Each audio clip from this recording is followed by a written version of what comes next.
Well, I feel like the housing crisis, you know, Amazon's role in it with the kind of the constellation of companies and forces that are shaping the city has been the worst effect. I think that given that that's like an obvious impact, the company and specifically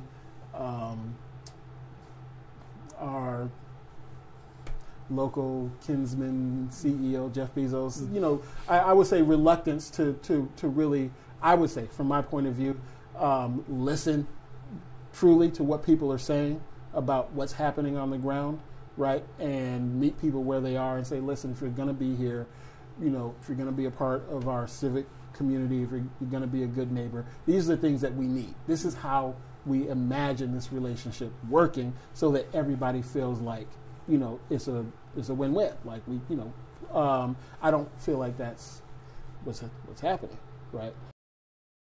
Is Amazon benefiting and the shareholders benefiting off the backs of really, struggling people who can't make it, right? And so I think there's that sense of, if you are making billions, what's the sense of social justice or equity? Where is that? What is the responsibility of a major corporation to give back to its workers and give back to the community?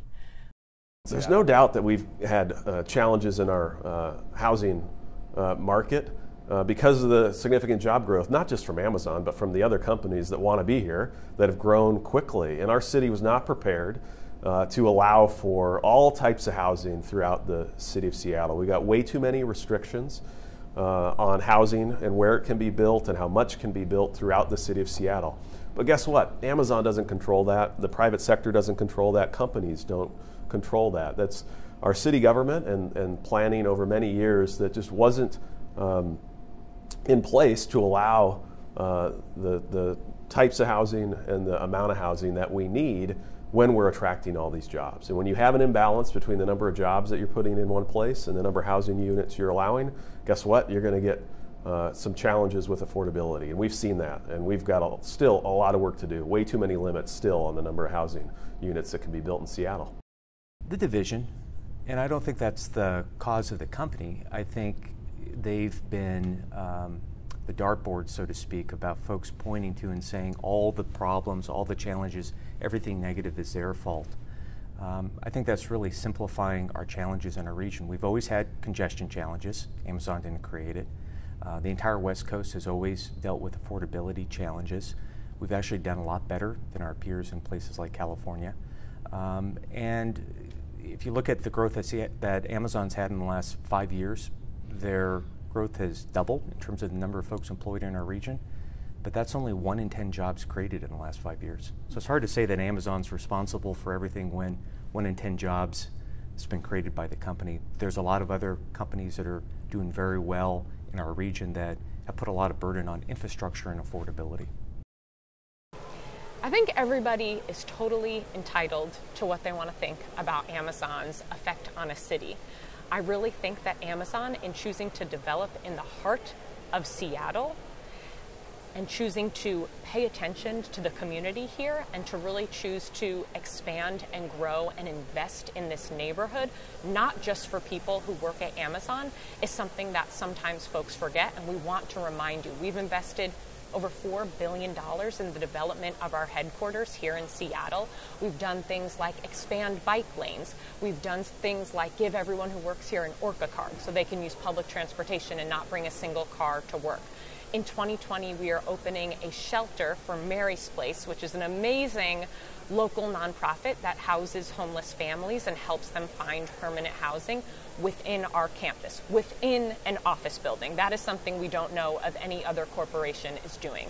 So again, everyone is entitled to think what they want about Amazon's effect on Seattle, and we want to hear what people have to say, and we want to work together to solve issues that our community is facing. But we do want to let you know we are paying attention to what people are saying here. We want to listen to our neighbors, and we're really working to make sure that our development and growth is good for this whole region. It's a toss-up between traffic and cost of living.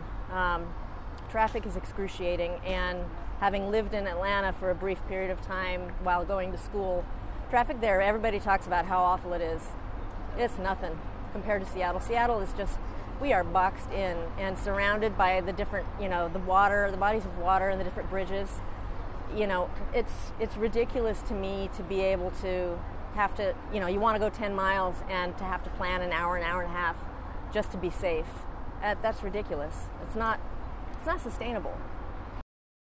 Well, I really don't know that there is a worst effect.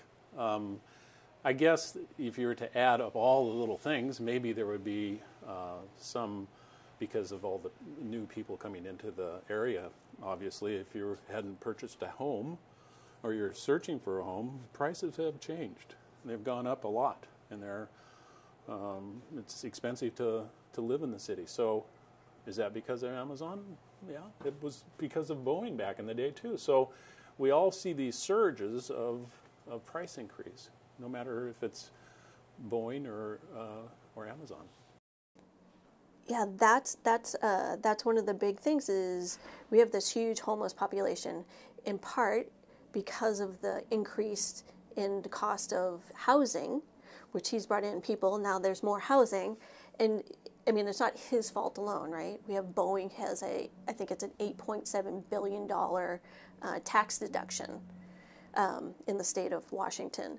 So it's all these companies that get these big breaks and have these loopholes for taxes that cause the lack of funding and the issues that are happening here in the city.